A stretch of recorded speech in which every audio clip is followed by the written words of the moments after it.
old medicine has a way of being remembered, of haunting the land where it was laid. People are forgetful.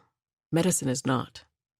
The town of Arkhand was a church, a school, a convenience store, a bootlegger, and a crowd of stooped houses leaning like old men trying to hear a conversation over a graveyard of Greniers and Trudeaus.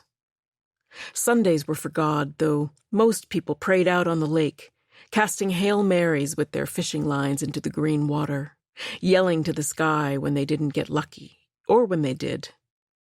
Parties were held in kitchens. Euchre was a sport, and fiddles made the only sound worth dancing to. Any other music was just background noise for storytelling and beer drinking and flirting, or for providing the cadence for fight choreography when you just had to beat the shit out of your cousin. The people who lived in Arkhand were brought from another place, moved off Drummond Island when it was handed over to the United States in 1828.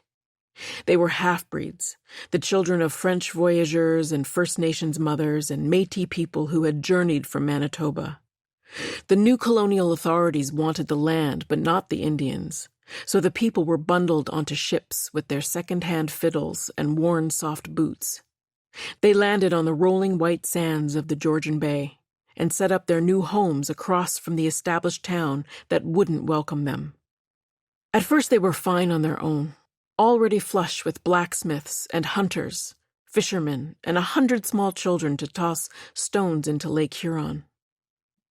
If they had known then how each square inch would have to be guarded, how each grain of sand needed to be held tight, perhaps they would have stacked the rocks instead of gifting them to the lake.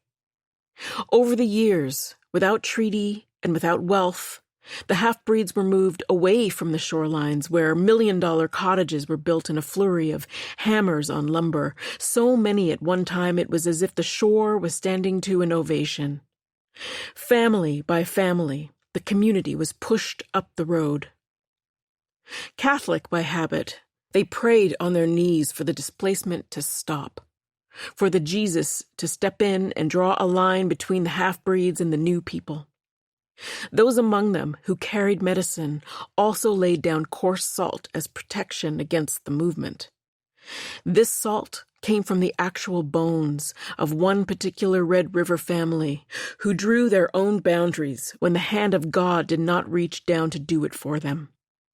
Eventually, inevitably, the shore belonged to the newcomers who put up boathouses and painted gazebos and built docks where sunburnt grandchildren would cannonball into June waters, calling for someone to watch what they could do. And the half-breeds? They got the small settlement up a dirt road. They got Arkhand. Some of the people managed to hold on to the less desirable patches of waterfront, areas with no beach or too many lilies like the decaying fingers of a neglected woman pushing out of the muck. These were the older people who refused to head up the road to Arkhand. They kept rickety docks where the fishermen tied their rusted boats in exchange for some of the catch. The heavily wooded acres that bloomed out from Arkhand toward the highway and the smaller roads with hairpinned curves snaking down to the occupied shore, these areas, too, remained up for grabs.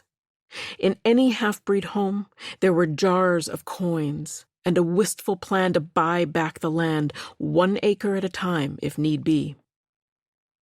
On these lands, in both the occupied places and those left to grow wild, alongside the community and the dwindling wildlife, there lived another creature. At night, he roamed the roads that connected Arkhand to the larger town across the bay, where native people were still unwelcome 2 centuries on. His name was spoken in the low tones saved for swear words and prayer. He was the threat from 100 stories told by those old enough to remember the tales. Broke Lent? The Roogaroo will come for you. Slept with a married woman? Roogaroo will find you. Talked back to your mom in the heat of the moment? Don't walk home. Roogaroo will snatch you up. Hit a woman under any circumstance? Roogaroo will call you family soon. Shot too many deer so your freezer is overflowing but the herd thin? If I were you, I'd stay indoors at night. Roogaroo knows by now. He was a dog, a man, a wolf. He was clothed, he was naked in his fur, he wore moccasins to jig. He was whatever made you shiver, but he was always there, standing by the road, whistling to the stars so that they pulsed bright in the navy sky, as close and as distant as ancestors.